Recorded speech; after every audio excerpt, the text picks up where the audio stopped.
All right, everybody, I'm Logan Alec, I'm a CPA, and this is my stimulus update for Thursday, August 13th. By the way, is anybody else out there an August baby like me?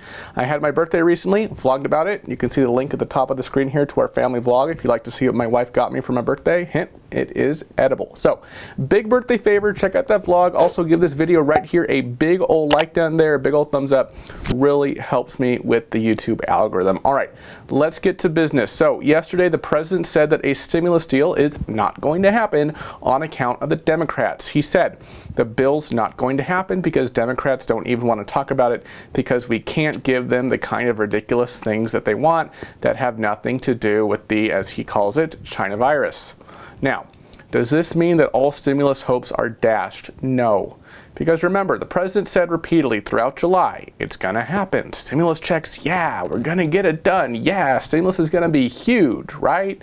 Now he's saying, nope, not going to get done. So obviously, one of those statements is right, one of those statements is wrong. Just because Trump said it's not going to happen doesn't mean it's for sure not going to happen, right? But there could very well be a political motivation for Trump's statements here because he's incredibly frightened about the November election. Now, some might say, well, you know, Trump needs a deal to get done to be reelected, but maybe not in Trump's mind. I will cover that later in this video, my take on what's going on right now in Trump's mind with respect to stimulus negotiations. So let's save Trump for later and talk about the other parties here. Treasury Secretary Mnuchin and Speaker of the House Nancy Pelosi had a phone call yesterday. This is the first time they have spoken to each other since Friday. Reportedly, Mnuchin initiated the call, so, you know, that's some good news. It shows that they're both open to speaking, right? That's a little bit of good news for you. Bad news, the call didn't go anywhere.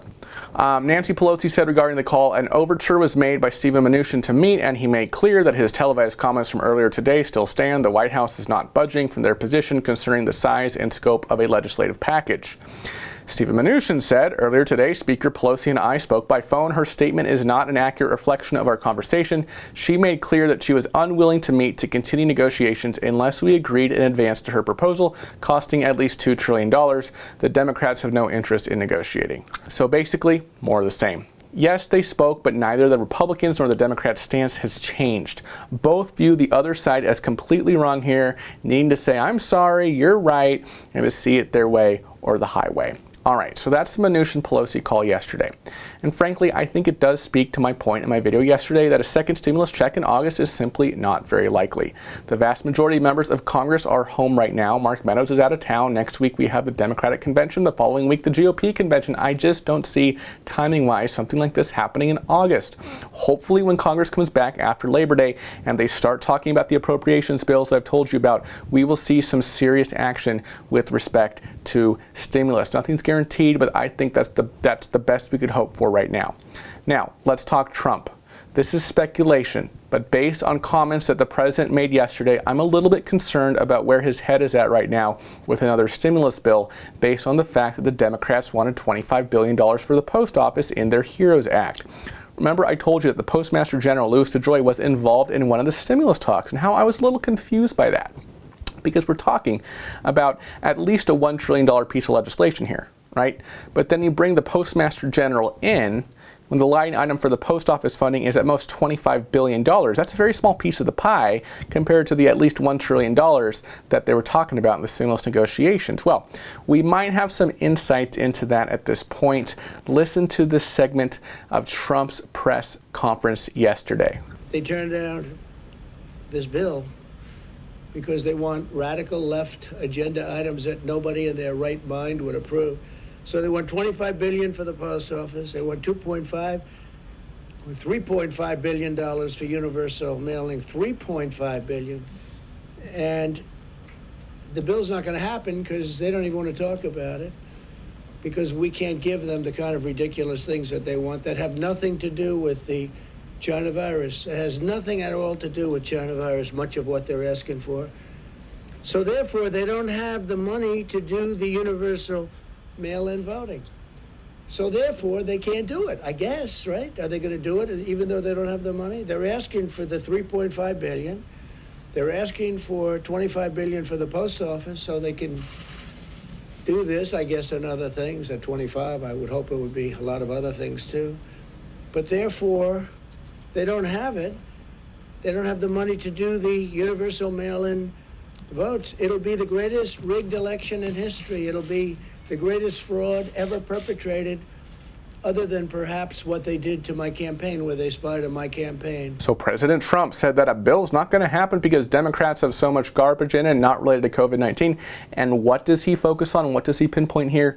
The $25 billion post office line item in the HEROES Act, because he thinks that giving more money to the post office will make it possible for more people to do mail-in voting in the November election, which he believes will hurt his chances of being reelected. That's right from his mouth.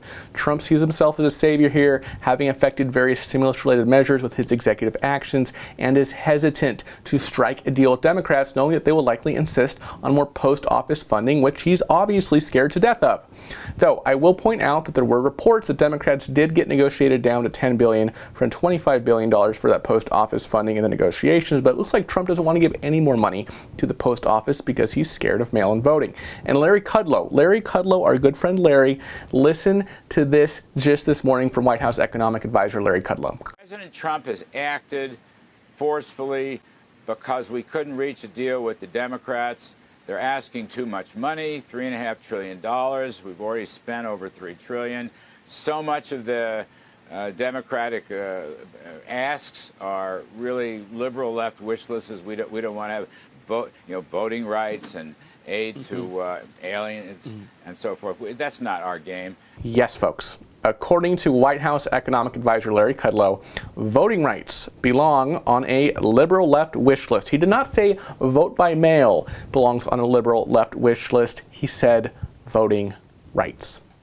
This just gets better and better, folks, and of course by that I just mean it gets worse and worse. So is stimulus dead? I'm not going to say that, but I think all signs point to what I said yesterday, that I think it's very clear that a second stimulus check will not be legislated, much less distributed this month. Thank you so much for watching, everybody, and I will see you in the next video. Bye-bye.